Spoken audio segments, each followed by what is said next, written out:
Adus sacramentum. Amen.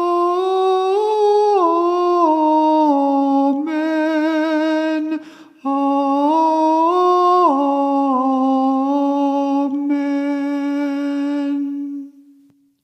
Wow. Aren't we lucky to have heard that? An original recording in 1543 of a young choir boy in a church in Shakespeare's hometown of Stratford-upon-Avon. Beautiful. Hello, and welcome back to the final couplet. Episode 2. Thanks for listening to 1. I think it was a real roller coaster. I, for one, learned a lot about William Shakespeare, and, indeed, about the recipient of his first sonnet, who we deduced was a young, gorgeous man called John. I have a feeling that today's episode, the sonnet will be even juicier. Can you guess which sonnet we're going to look at next? What comes after 1? That's right, it's 2. As usual, I'm going to read it in its raw, unedited form. We're going to break it down. I'm going to give it a little bit of context. And then I'll sort of give it a reading in my own words of what I think it means. Let's take a listen, shall we? Sonnet 2 by William Shakespeare. When 40 winters shall besiege thy brow and dig deep trenches in thy beauty's field, thy youth's proud livery, so gazed on now, will be a tattered weed of small worth held. Then being asked where all thy beauty lies, where all the treasure of thy lusty days, to say within thine own deep sunken eyes were an all-eating shame and thriftless praise. How much more praise deserved thy beauty's use if thou couldst answer, this fair child of mine shall sum my count and make my old excuse, proving his beauty by succession thine. This were to be new made when thou art old, and see thy blood warm when thou feel'st it cold. Well. Sonnet 2. I feel as if I'm getting a little bit of deja vu here, because it's a hell of a lot like Sonnet 1, isn't it? I think he's just being much more brutal and direct to poor old John here. It's sort of as if he's gone away and gone, oh no, Sonnet 1 didn't really work. It didn't land. John just sort of had a glazed over expression, and he knew Sonnet 1, not his best work. So he's gone back to the drawing board and written Sonnet 2 and gone, I'm going to be much harsher here. I don't think I went in quite enough on the last one. I don't think I told him how ugly he is going to be in the future. That's what Sonnet 2 seems to be about for me. Let's have a look at each line and see what they mean. So when 40 winters shall besiege thy brow and dig deep trenches in thy beauty's field. When 40 winters, that's Shakespeare's way of saying 40 years, just a little bit more poetic, isn't it? And winter's a bit harsher than summer, isn't it? It's not, summer's a bit lighter. Winter's is like, it's been 40 long old years. Long, cold, depressing years. Shall besiege thy brow, so they will just ingrain themselves into your forehead. And dig deep trenches in thy beauty's field. So, sort of going, those 40 years, they are going to make you one hell of a wrinkly guy. 40 years old. Not that old, but I guess back then you're really going to be getting on at 40. You're going to have deep trenches in your forehead. It's quite a harsh opening couple of lines, isn't it? But I guess, you know, we're all expected to have wrinkles. So maybe just stating the facts, really. So he's saying when you're 40, you're going to have a wrinkly forehead. And then, thy youth's proud livery, so gazed on now, will be a tattered weed of small worth held. So there he really is going in. So the first is sort of, you know, you get a wrinkly forehead when you're 40. We all do. But he's saying this is you. So everything you're proud of in your looks now, and there's a lot to be proud of. As I've said before many times in Sonnet 1, you are very good looking. And everyone knows it. Everyone looks at you. Everyone says, oh, he's lovely. Will be a tattered weed of small worth held. So everything you have now, in 10, 20 years, you'll be disgusting. You'll be hideous. Then being asked where all thy beauty lies, where all the treasure of thy lusty days, to say within thine own deep sunken eyes were an all-eating shame and thriftless praise.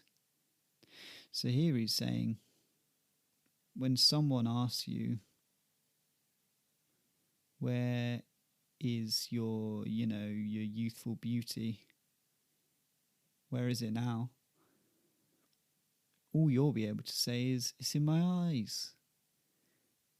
And your eyes are sunken, pathetic, sad, wrinkled little raisins.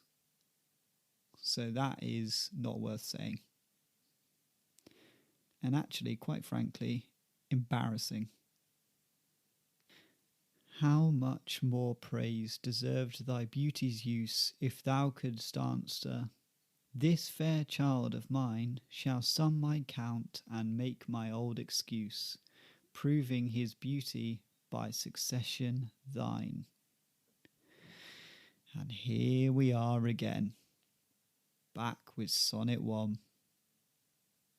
So here he's saying, wouldn't it be way better if you could say, look, I'll tell you where my beauty lies. It's with this lovely little kid.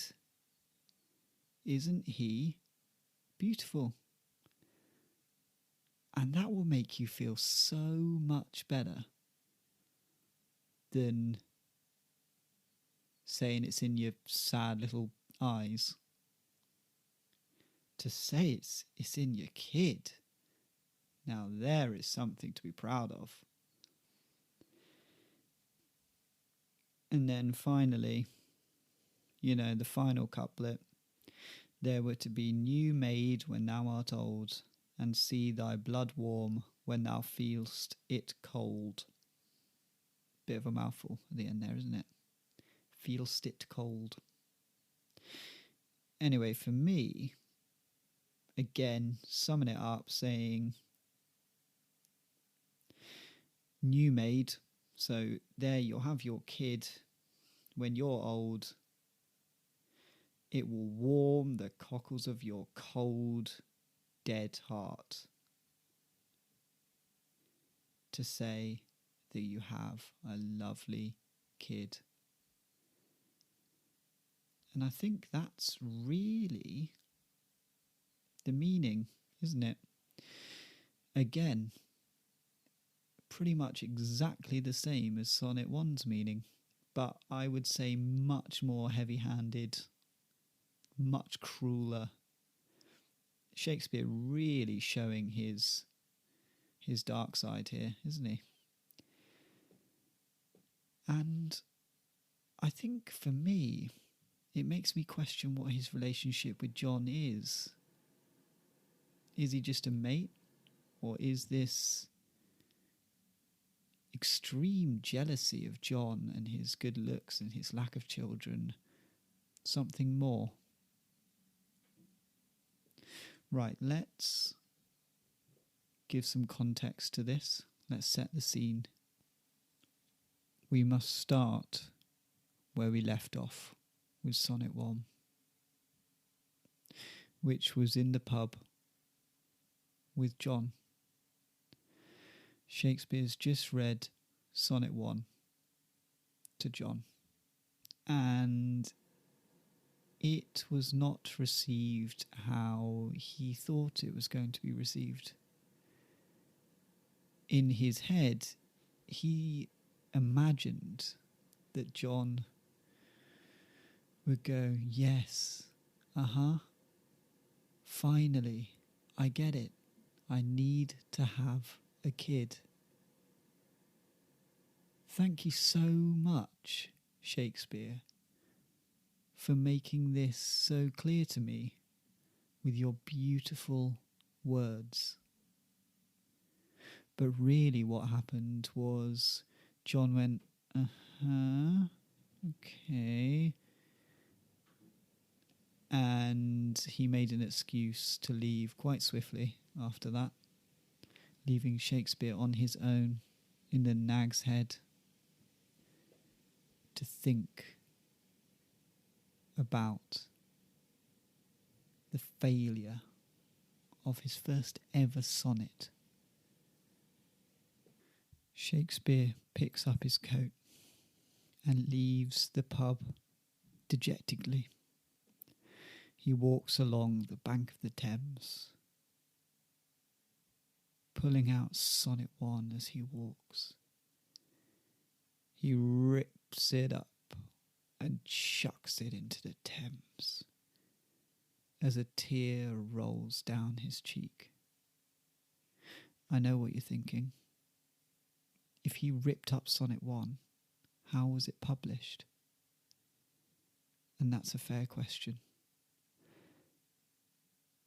And the answer is he always wrote 2 of the same sonnet, in case his emotions got the better of him. So that's cleared that up. He gets home, his wife's asleep. He says, "Don't disturb me." And she says, "What?" He said, "Don't disturb me." And she said, "I was asleep." He says, "Yeah, good. Stay asleep." And he goes up to his writing desk and he pens Sonnet 2. A few months later, he plucks up the courage to read Sonnet 2 to John. He sends word to meet him at the Nag's Head later that night. On receiving the letter, John feels not great, but he thinks, maybe he's realised that Sonnet 1 was a very weird vibe and he wants to apologise. So he agrees to meet him. At 9 p.m, Shakespeare walks in to the Nag's Head. John's already there, 2 pints of mead on the table. Shakespeare walks over to the table. John goes to speak. Shakespeare says, no, don't speak. Just listen.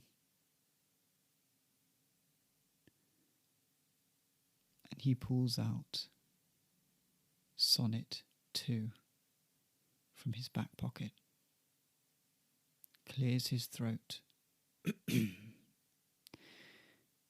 and reads, "When you're 40, you're going to have a wrinkly forehead,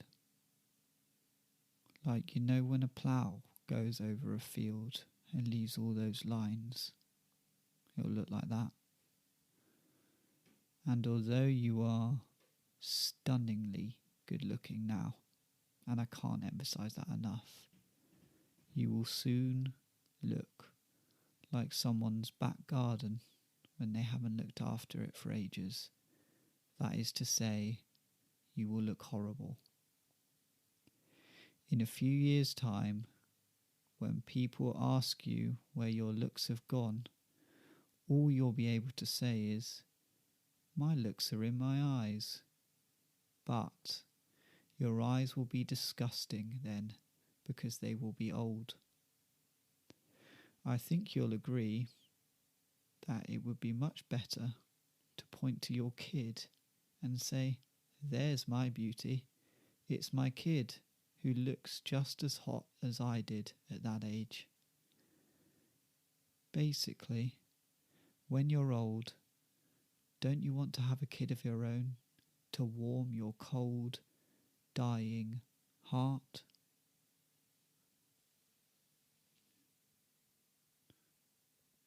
Beautiful. And I really think he's come a long way since Sonnet 1.